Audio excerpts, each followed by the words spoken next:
Welcome to the Crossing Paths podcast with Pastors Brian Burson and John Martinez, the podcast where they embark on captivating journeys through the lives of Sandals Church Banning members, exploring the real-life stories that intertwine our church community and deepen our connections. Thank you for listening and enjoy the show.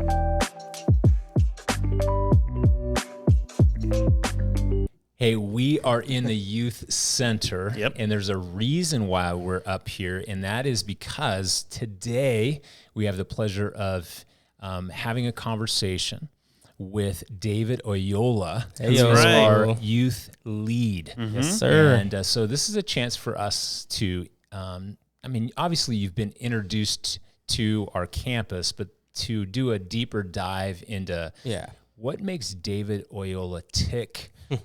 Who is David Oyola? And we're going to hear about your family. What is David Oyola? Yeah, what is David How Oyola? is David Oyola? You know what's interesting is even just saying your name, it's just fun. Oyola. Oh, it rolls off the tongue. Right? Yeah. It just rolls off the tongue. A lot of people have trouble with it at first. I if did you see it on actually- paper, you're like, how do you say that? Because it's two O's. It's I thought it O-Y-O. was, when I first met you, I thought it was Ayala, just spelled different. All my life. Ayala. Yep. But I got it right the first time. Yes. Oh, I love it. And I love when continue people to do it that. the right. Oyola. Right. So, hey, we want to hear about you. And I did ask you if you have any particular skills, tricks up your sleeve. And you did tell me that you had one, and you demonstrated it as at a practice before we actually started recording. So maybe before the end of the show, you can show us that trick again. But I want to start with the fact that you have a family. You have a 2-year-old. Mm-hmm. You're married to Carly, and she's a teacher. Correct. So tell me just a little bit about your family. Yes. Carly is my wife. She was actually one of my first crushes ever back in 4th grade. 4th grade? Yes. Wow. And I say one of my first because I 100% remember having a crush on my kindergarten teacher, Miss Nicholas. Wow. Dang. She was my God. such Scandalous. a pretty, nice lady. Did you write her notes and stuff? No. Oh, okay. Yeah. But 4th grade, we went to the same elementary school. And, man, since day one, had a crush on her. Did she know that you had a crush? Absolutely not. I never said anything because she is a little bit taller than me. Mm-hmm. Always has been. I was always hoping and praying that I would pass her up. Have a growth spurt? Not in my genetics. So Didn't happen. yeah. So then, so 4th grade, you eye this chick across the room. You say, wowza. You're like, wow. And so then from that point forward, you didn't say anything, didn't pass a note, anything to her until what time? Like, how did this thing come about? Those days, it was just, kind of pulling the hair, pinching, running away. So you're acting like the bully kind of. Total just like how little boys flirt. Yeah. When we had, what's his name? Tom Voss. Tom Voss on here. Rocks at he Rachel. said he was rocks. He said they would ride by on their bikes and he would throw rocks. No way. Oh my! Because he liked her and he wanted to get her attention. Those are rocks of love, man. Somehow it worked, but you didn't do that. Yeah, no, not to that extent. It was totally just the elementary. Like if a boy likes you, he's gonna be mean to you, and I totally remember those days. So never said anything. And I believe our elementary school went up to 6th grade. It was San Bernardino Christian School. Once we, graduated from 6th grade, everybody goes to different schools. And I remember she went to, I think, Redlands Christian Packing House. Okay. I went to Bloomington Christian. Okay. And so we split ways. And I heard through the grapevine that she wrote me a note. Wow. Right after that. Wow. What grade then? 6th grade. 6th grade. Yeah. So you waited 2 years. Yeah. So neither of us said anything, but we both kind of had a little crush on each other. She wrote me a note, mailed it with the help of her mom to tell me how she felt, and she thought she was going to be sad. She was never going to see me again, and then this is totally Carly. Her anxiety kicked in, and she told her mom she didn't want to do it, and had to have my mom intercept it and give it back. I never got the letter. That's like movie stuff, right? She intercepted, could have been your destiny. Man, and mom intervened, and it could have literally taken away the one opportunity you had to have a relationship with the true love of your life. It's totally like a movie script. It totally is. Except if you ask Carly, like, oh, what did it say? She has no memory of it at all. So then that got circumvented. She expressed these emotions on a piece of paper, sent it to your home. Your mom intercepts it. You're in 6th grade. So then what happens? So we both, went our separate ways. Went to, different middle schools, went to different high schools. I went from Bloomington Christian School to Redlands High School. She was just down the street at Redlands Christian. We got older. Hey, that's my alma mater, so we went to the same. Nice job. All right, Jesse. Terriers, baby. Man, come on. I'm a mobile. And he played water polo. Yeah, that's so at Redlands cool. High School. I played water polo. Yeah, I love Redlands that. High School, swam. You guys just have so much in common. We do, man. Yeah, we do. I'm just gonna turn this way. Okay. All right, but different high schools. We kind of kept in touch because our dads ended up playing softball in like the church men's leagues, softball teams. So you'd go to the games, you'd see her on the and weekends. At Emmanuel Baptist in Highland. You still felt the same way. Oh, 100%. Wow. And she was just getting more beautiful as the years go on. Come on, dude. Oh man, dude. And that never went away. You kept telling yourself there's not a chance. Yeah, 100%. Yeah. Wow. Because you were small. Yeah. Just short, had you seen that whole time, all the way through junior high and high school, you had no idea that letter had been written. No idea. Wow. Yeah. I didn't know about that letter until after we were dating. It's kind of an intriguing story. Oh, it's beautiful. Backstory, isn't it? Beautiful. Okay. So then fast forward to how did the first expression of true passionate love for one another happen? Okay, so we both were getting older in high school. We obviously dated here and there. We were dating other people. I was recently single, and it was kind of a tough breakup for me, but it was a great thing that happened because I totally just used that as an opportunity to just put everything aside. And I prayed to God, okay, I'm hurting, Lord. I don't even care about anything else right now. Whatever you want for my life, I want. And I totally, for the first time, aligned, my heart with God's heart, and whatever his plans were, I wanted my plans to be. And that was the first time I ever said that prayer, know, and it just so happened we just kind of connected. We always stayed in touch, social media and stuff like that. And I commented on something of hers, and then we kind of just chit chat, just catching up. How are you? Haven't seen you in a while. And were you feeling those fond feelings and affection when she was responding, and you're like, yes, oh big time, because I was, and then I was single, and so I was like, oh, let's catch up. I'll buy you lunch. Yeah. And then she kind of turned me down a little bit because she was like, oh, or coffee. And I was like, oh man, coffee. But to be fair, it down a little bit. To be fair, she did that because she was still dating someone. Oh, okay. Well, and I was like, oh, okay, I respect that. But then we ended up meeting up. I found out she lived super close to me. And I was like, oh, I was really into working out. Obviously, no girlfriend. I was just hitting the gym. And I was really into running. And I was telling her that. And she's like, oh, we should go on a run. And I was like, okay, that's cool, And so I ran from my house to her house. And I was a couple miles. And I showed up. And her parents have known me all my life. Her mom was even our PE teacher in elementary school. Wow. And she's always loved me since day one. I've loved her. I told my mom, I wish she was my mom. She's so, and my mom, ouch. Yeah, total shot to my mom. My mom was like, fine, go ahead. And it's fun. It's funny now, especially because now she's my mother-in-law. Yeah. But I just always had love for their family and vice versa. And so when I walked into the house, her mom was like, oh my gosh, good to see you.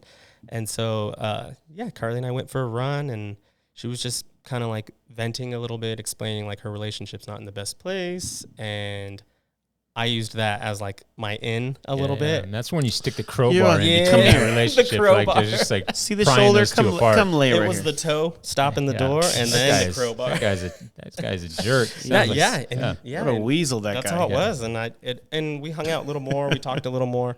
And finally I was just like, you know what? I'm done waiting. I have something to tell you. And she was like, what? And I was like, I can't say it. And she was like, just look away. I looked. So you turned your back to her? She was so nice. She's so sweet. So I go like this, and I look away, and I was like, I just think I could treat you better than that guy. Wow. And you don't deserve that and this and that. And man, that week she dumped that chump. Oh my God. Yeah. Wow. And we were hanging out, and I took it so slow because of the last relationship I was in. just went south. I shouldn't have been in that relationship. I knew I wasn't obedient to God about that. So I prayed so hard, and I told God, look, I would love to start a relationship with Carly, but if it's not your plan, Lord, close that door, because I don't want to mess up her future, and I don't want to mess up my future. If you have someone else, planned for us, please shut that door, because I don't want to mess that up. That's good. So you guys have been together. Fast forwarding from that point, you guys have been married. 2013, we started dating. 2013 dating. Yeah. Married how many years? We just hit 6 years in February. 6 years. Yeah. And Adam is a 2-year-old. So you got one kid. Yep. Yeah, he'll be 2 in August, but pretty much 2-year-old. Yeah. Yep. And so a little of your story in terms of just your family, like how you came to know the Lord. Were you guys a church-going family? Yeah, definitely. Grew up in a Christian home. Mom was always, involved in like the women's stuff, and my dad was involved in the men's stuff, and then he got involved in the youth stuff. And so even since my younger days, I was sneaking into youth nights in 5th grade. Wow. And just because my dad was there, I was like, oh, like he's like, yeah, I got my kid tonight. So I started going to youth in 5th grade, and then I went all the way until I graduated. I also have 4 younger sisters. Wow. Yep. So you're big brother. Yeah, I'm the oldest. It's crazy. And the tallest. Wow. If you can believe it. Wow. The tallest person in my family. That's pretty so impressive. trippy, dude. And then I go to Carly's family, and they're just giants. Yeah, she's pretty tall. Yeah, so it's cool because it's going to give Adam a total chance to just dominate in sports, because I was always athletic, but the height just wasn't there. Yeah. But that's why I like the swimming pool and water polo kind of made it even. That's right. It does. But 4 sisters. Okay. They're all great. All grew up in the church. I think 2 or 3 of them learned guitar. They would lead worship and stuff. So really cool, really great. And now my dad's just actually helping another church start a youth program. Again, it's like his 2nd time doing it. So the Lord is still using him for that stuff, which is awesome. And it's kind of cool. Like now I'm kind of like following in his footsteps a little bit, taking on the youth lead position here. Yeah, so. your dad's cool. He's I've had some really great conversations with him. And back when I was still doing youth, I was the youth lead at the time. I would give David opportunities, and I would take photos and videos, and I would send them to his dad on Facebook. And I didn't have a relationship with his dad. I just knew that it was his dad. And his dad was like, oh man, thank you for sharing this with me. He was so stoked. He's like, I knew it. I knew he was going to start doing stuff like that eventually. So your dad's vision for you is doing what you're doing right now. Yeah. It's crazy. Like he told me, he always knew I was supposed to be leading our youth, and when I told him about this opportunity, and I was super scared, and he told me straight out, like, son, you're supposed to be leading our youth, and I just broke down crying, and it was a very emotional decision for me because it was scary to take that leap of faith, just because I don't want to mess it up. I don't know what I'm doing, but I love these kids here. I love this church. I love the team, so it definitely helped in my decision making, saying yes. And well, you got to go back a little bit. How did you get to this campus, right? And starting to serve in youth. So Carly and I were going to Hunter Park while we were dating all those years, just because we were over in Highland, San Bernardino area, and we loved the Sandals, the worship and the building and all that. So Hunter Park's great because it's so big, and I loved everything there. We just didn't really have any friends or family close to us every there. So we were kind of showing up, getting fed, doing worship, and then we're just bouncing, all right, see ya. And we were both working, both saving, and finally looked out some houses, and we ended up buying the house out here in Beaumont. And instead of a big, huge, crazy expensive wedding, we bought the house, and we got married in the backyard, and then we moved in after we got married. And so after that, we were still continuing to go to Hunter Park. We were making the drive. And I was working Sunday mornings, but I'd get off I work really early, so I'd get off, and then she would meet me there, and I was right down the street, so it wasn't bad. And then we were talking about checking out our local Sandals Church, came to Banning. We were like, yeah, this is our church. Let's go check it out. And we were just like, oh, that's it. It was a little bit of a letdown at first, just because coming from HP to Banning, it's a huge difference, big difference. It's like going from Disneyland to Castle Park. Castle Park. But better service. Oh yeah. Well, yeah, yes. It's the family. A smaller church feels like definitely, family. And we've got family. We've got some really cool features at this campus, and that's what locked us in here, because we started making friends, and found out obviously everybody's local. They all live close, so our friends turned into our neighbors that we know now, and those neighbors and friends have turned into our family now. Like, I'm talking, my son's middle name is John, after John. Matt and Aaron Smith, who live down the street from us, they also serve here. They do everything. They got so much on their plates, but they just don't stop. They are really good friends of ours as well, and like, we've actually chosen them to, we've had the talk with them, like, if anything were to happen to Carly and I, like, we would want Adam to be under their care, just because, like, we see how they raise Maddie, and we love it, and they're involved in the same church, and we took them to dinner and asked them that, and they cried. It was when Carly was still pregnant, but that's just how these random people, random friends have become family, and how much they mean to us and how involved they are in our lives and stuff. So it's been a huge just blessing coming over to Banning. It's cool. That's awesome. Yeah. Tell us a little bit about youth, like kind of your vision, how things are going. You're balancing a full-time job at Costco and doing this in addition to that. So correct. Yeah. So grinding 60 hours a week right now. I was going to try to go down part-time at Costco. And then my manager was like, "Oh yeah, you can't just like do that, like whatever you want." And I was like, "What?"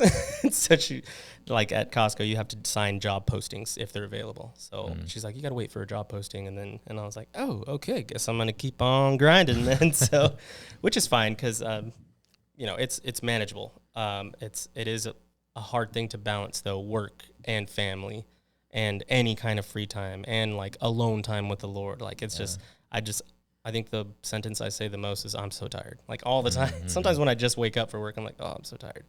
At the end of the day, same thing. I'm so tired. My wife and I just say that to each other all the time.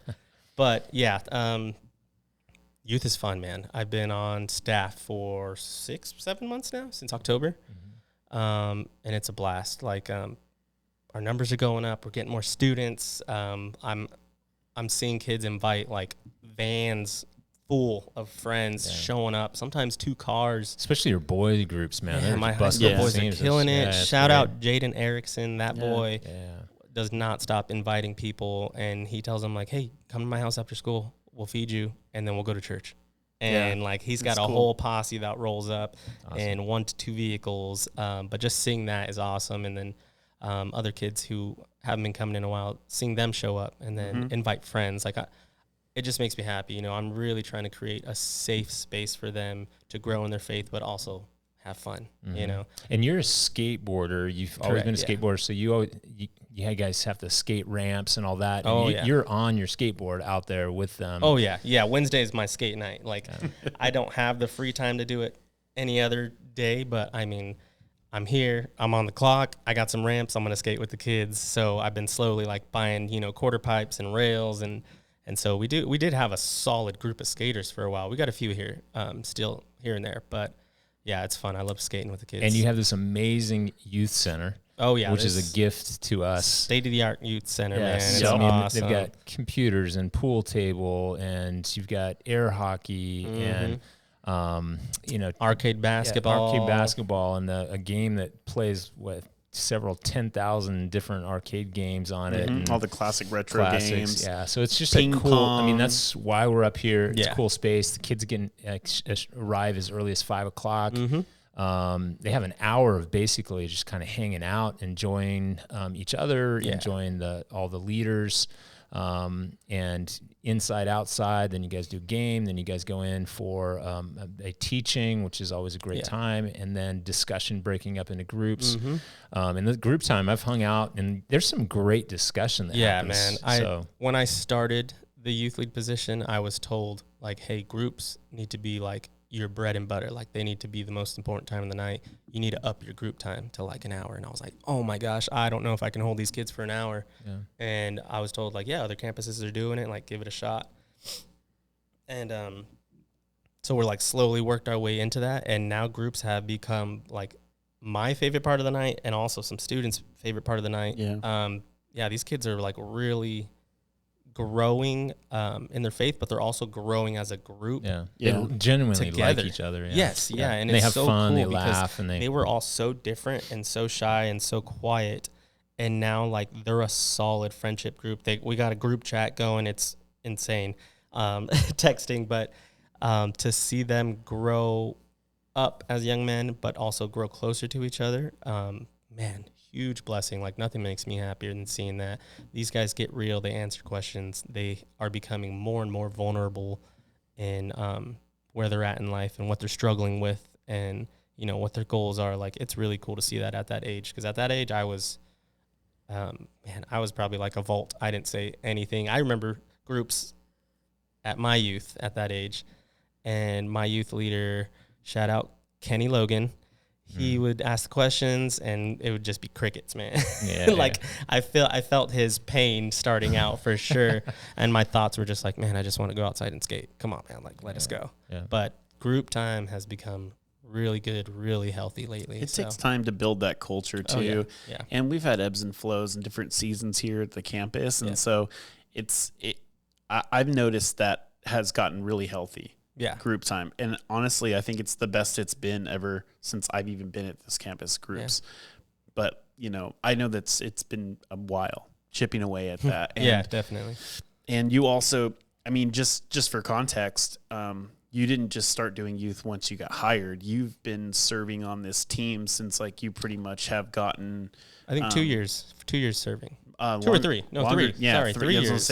Volunteering. Yeah. And so this was like a process. You know, there was I think when you started serving in youth, there was like a short period of time before I approached you. I was like, hey, I want to take your way and teach you more, because there was just something about you. And I knew it. And a lot of people knew it. And then just your dad, just seeing his passion for you and stuff too. So just, you have been here serving heavily in this ministry. So it's, you've been here, you've been through ups and downs, you've known the students for a while. You've watched a bunch of students grow up from being really young and being where they're at now. That some of them really juniors, cool. seniors. Yeah. So it's crazy to see pictures from like back in the day when I was volunteering, and they'll send them to the group chat and be like, David, look what I found. And they look like babies. Like it's insane. And now they're driving themselves to youth. Yes. And now some of them you're even working with to eventually be leaders next year. Oh man. That are seniors right now. I got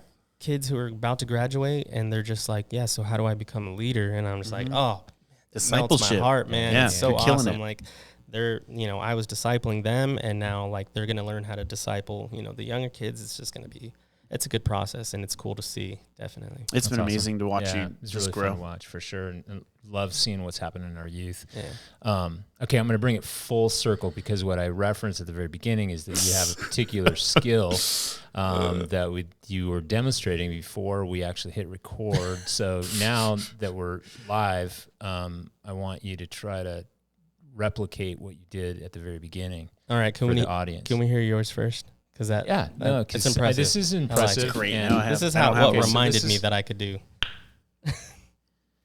Well, they can't. Well, they will see it, but of course, I can't do it under pressure. I mean, it's just not right. I have to do it first. Well, that's not even working. Well, anyway, the practice run was much better earlier, man. That thing was loud. That thing was popping. Okay, so somehow, I asked him to do something, and I ended up having to do it. That was under pressure. You like how I turned that? That's my game, dude. But I didn't hesitate. Right. I went right for it. So I'll do mine. It's just a clap, and it just blasts air into your mouth through this little triangle. And if you do it right, it's got a little funny little sound. And it definitely gets people's attention. That's pretty good. So, I mean, that is a very impressive skill. Yeah, I don't even know where. Especially for a youth pastor, youth lead, to have skills like that. Yeah. You got to be able to pull.